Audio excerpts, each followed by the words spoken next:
ये बहुत दूर से आ रखी है भाई देखो।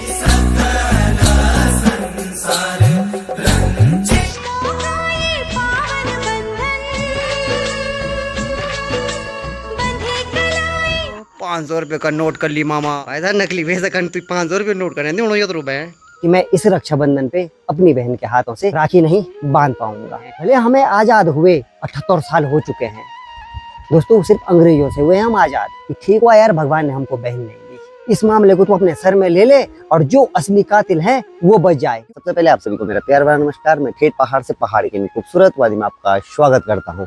आई होप कि आप लोग भी मस्त होंगे, स्वस्थ होंगे और मेरी वीडियो देखने में व्यस्त। मैं भी मस्त हूँ, बस स्वस्थ हूँ और आप लोगों के लिए वीडियो बनाने में व्यस्त हूँ। बड़ी लंबे समय बाद अपने छत से और अपने इंट्रो के साथ अपने वीडियो की शुरुआत हो रही है। गाँव के ऊपर राम पर्वत, बट राम पर्वत बादलों से घिरा हुआ है और राम पर्वत की गोद में बसा हुआ मेरा प्यारा सा गाँव, जैसे कि आप ये देख पा रहे होंगे ड्रोन शॉट।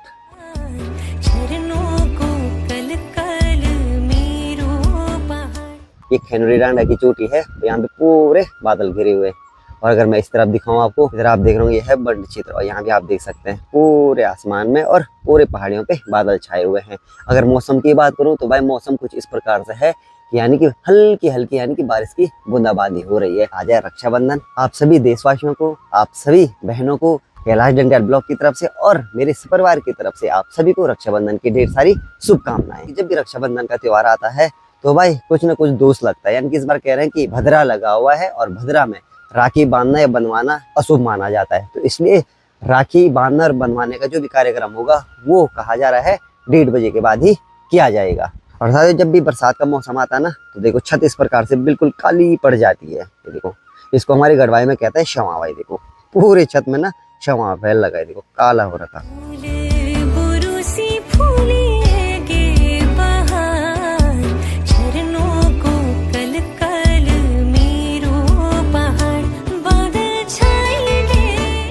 और अभी पहले स्नान पानी करते हैं, फिर आपसे मुलाकात करता है। तो स्नान पानी भी हो चुका है, अब बारी आती है पूजा करने की। जैसे कि आपको पता है भाई हमारे सनातन धर्म में जब भी कोई भी इस प्रकार के बार त्यौहार आता है तो सबसे पहले भगवान की पूजा की जाती है और उसी के तत्पश्चात राखी बंधवाई जाती है। एक बहन की राखी आ रखी है, एक बहन की आ रखी है और एक बहन की राखी है भाई हमारे। देखो ये बहुत दूर से आ रखी है भाई देखो। और इसमें एड्रेस देखो, कैलाश पहाड़ी ब्लॉग। और मैं अब आप लोगों को बता दूं कि अब मेरा चैनल का नाम कैलाश पहाड़ी ब्लॉग नहीं है, मैंने अपना चैनल का नाम चेंज कर दिया है कैलाश डंडियाल ब्लॉग। और वो क्यों क्या है वो भी आपको वीडियो में ज़रूर बताऊंगा। और अभी इनको ले चलता हूँ माता के पास, यानी कि पूजा में, और फिर उसके बाद बांधी जाइए। यह है अपनी पितृकूड़ी भाई, यानी कि अपने दादा जमाने की एक निशानी है। और ये देखिए यहाँ पर देना हो या खोली को गणेशा है, ये देखो यहाँ पर। तो पहले ज़माने में इस प्रकार का खोली हुआ करती थी, देखो ऊपर जाने की। देखो और इसमें आपको बता देता हूँ मैं, देखो ये सीढ़ी है, एक साइड इधर है, एक साइड इधर है। ये दादा लोगों का है दूसरे, और ये हमारा है। देखो इस प्रकार का पहले, यानी कि पहले ज़माने में इस प्रकार के घर हुआ करते थे। देखो ये देखो भाई, लेट नहीं गई यार।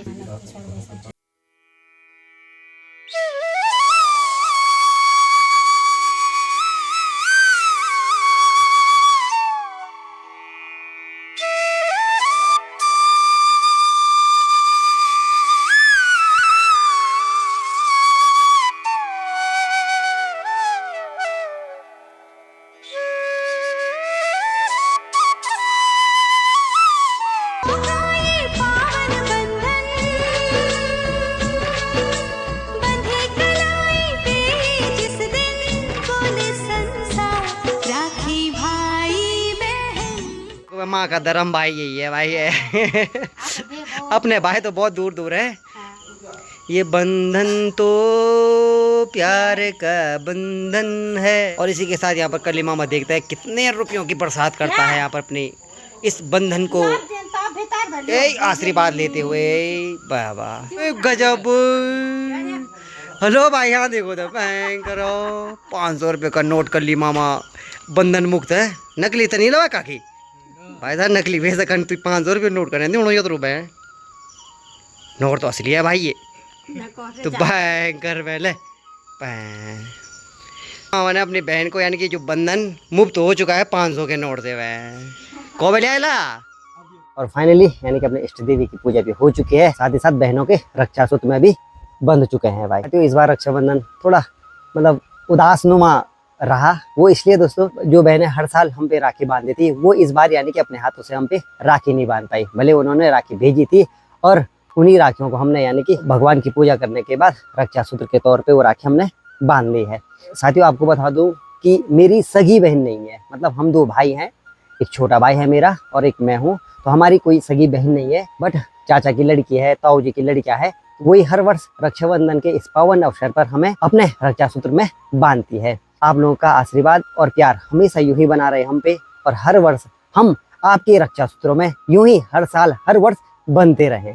तो हम लोगों ने इस प्रकार से अपना रक्षाबंधन भी मना लिया। और एक बार पुनः आप सभी को रक्षाबंधन की ढेर सारी बधाई और शुभकामनाएं। थोड़ा सा सूक्ष्म रूप में उस बहन को याद करते हुए कुछ बातें कहना चाहता हूँ। जिस भाई ने इस रक्षाबंधन पे ये नहीं सोचा होगा कि मैं इस रक्षाबंधन पे अपनी बहन के हाथों से राखी नहीं बांध पाऊंगा, आप लोग उस घटना से भली भांति परिचित होंगे। साथियों, मैं बात कर रहा हूँ कोलकाता में हुई घटना की। ट्रेनर डॉक्टर जो किसी हॉस्पिटल में अपनी ड्यूटी कर रही थी और एक दरिंदा आकर के उस बहन के साथ दुष्कर्म करके, और क्या क्या बताऊं दोस्तों, जो आपने देखा भी होगा सुना भी होगा। साथियों, एक तरफ बात करती है हमारी सरकारें, बेटी बचाओ बेटी पढ़ाओ। मैं सरकार से पूछना चाहता हूँ, उस पिता का क्या कसूर था जिसने अपनी बेटी खोई है? तो उस पिता ने पूरा फर्ज अदा किया था, अपनी खून पसीने की मेहनत से एक बड़े एग्जाम को क्रैक करवाया अपनी बेटी से। उसको सुरक्षा देने की जिम्मेदारी किसकी थी? उस पिता की या हमारी सरकारों की? आपने देखा भी होगा हमारे देशों में ना आए दिन इस प्रकार की घटना होती रहती है। आज से कुछ साल पहले हमारी बहन जो दिल्ली में हुआ था निर्भय के साथ, और हमारे उत्तराखंड की बहन अंकिता भंडारी, आज भी उनके पिता उनकी माता को न्याय नहीं मिल पा रहा है। ऐसा सिस्टम है हमारा। और हम बात करते हैं आजादी, हम बात करते हैं स्वतंत्रता की।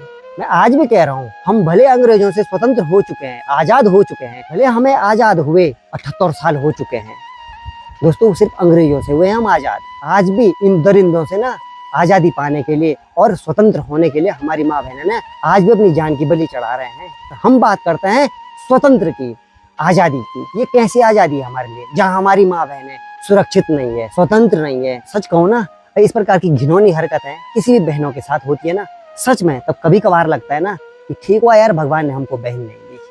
उन लोगों पे क्या गुजरती होगी जिसकी बहन है वो, ये जिसकी बेटी है वो, सच में क्या गुजरती होगी उन लोगों पे जो अपनी बहनों को इस प्रकार से खोते हैं। और हमारी सरकारें बात करती है बेटी बचाओ बेटी पढ़ाओ। दरिंदों के लिए एक सख्त कानून बनाना होगा जो इस प्रकार की घिनौनी हरकत करते हैं। निर्भय हो रखे हैं वो लोग, निडर हो रखे हैं। उनको भी पता है कि अगर पकड़ा भी जाएगा तो 10-15 साल तक तो केस चली जाएगा। ऐसा तो नहीं है कि आज उसने ये दुष्कर्म किया और कल ही उसको सजा मिल जाएगी। और हम और आप यूं ही अपनी माँ बहनों को ऐसे ही खोते रहेंगे और इसी प्रकार से कैंडल मार्च करते रहेंगे। साथियों, भले वो बहन मेरी न कोई रिश्तेदार थी, न उस बहन से हमारा किसी भी प्रकार कोई संबंध था, बट वो हमारे देश की और हमारे भारत की एक बहन थी। क्या कसूर था उस बहन का? हमारी माँ बहनें कहाँ सुरक्षित है और इनको सुरक्षा देने की जिम्मेदारी किसकी है, आप या हमारी या उस पिता की? मैं उन लोगों से ये सवाल करना चाहता हूँ जो हमारी सरकार में बैठे हुए, हमारे सिस्टम में बैठे हुए। आप बात करते हैं बेटी बचाओ बेटी पढ़ाओ। आजकल मैं देख रहा हूँ हर बस पे, हर सरकारी बस पे या हर गाड़ियों पे, हर दीवारों पे, हर पोस्टरों पे, हर कहीं पे लिखा रहता है छोटे अक्षरों में, बेटी बचाओ बेटी पढ़ाओ। और उस बहन ने अपने पिता का सपना पूरा करने के लिए और एक बड़ा एग्जाम क्रैक किया और एक अच्छे लेवल तक पहुंची, और उस दरिंदे ने उस पिता का सपना एक झटके में चकनाचूर कर दिया। उस केस में जिसको अभी हिरासत में लिया गया है, सीबीआई ने जिसको हिरासत में लिया है, ये पुलिस ने हिरासत में लिया है, क्या आपको लगता है कि वही दरिंदा उस बहन का कातिल होगा? जो उस बहन की पोस्टमार्टम रिपोर्ट है, तो वो रिपोर्ट कहती है कि उसके साथ एक व्यक्ति इस प्रकार की हरकत कदापि नहीं कर सकता था।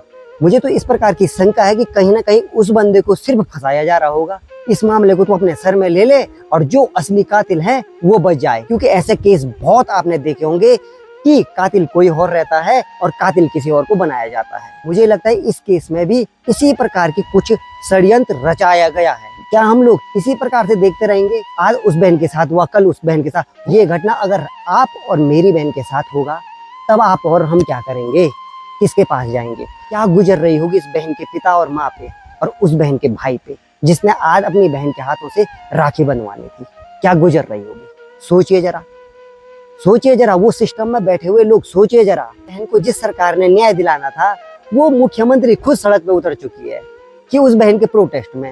अरे सरकार में आप बैठे हैं, आप वहाँ के गृह मंत्री, स्वास्थ्य विभाग आपके पास, आप उस बहन के लिए किसके पास जाके न्याय मांगना चाहते हैं? आप धरना में आकर के क्या दिखाना चाहते हो, क्या जताना चाहते हो, या आप न्याय किससे मांग रहे हो? भारत सरकार से? राज्य में तो आपकी सरकार है, आपको उस बहन को न्याय दिलाना चाहिए। और साथियों, अगर आप भी चाहते हैं कि उस बहन को इंसाफ मिलना चाहिए तो ये वीडियो जरूर शेयर करिए। साथियों, फिलहाल इस वीडियो को यहीं पे समाप्त करता हूं और मिलता हूं आपको फिर किसी अन्य वीडियो में। तब तक के लिए आप सभी को कैलाश डंडियाल का प्यार भरा नमस्कार। जय उत्तराखंड, जय देवभूमि।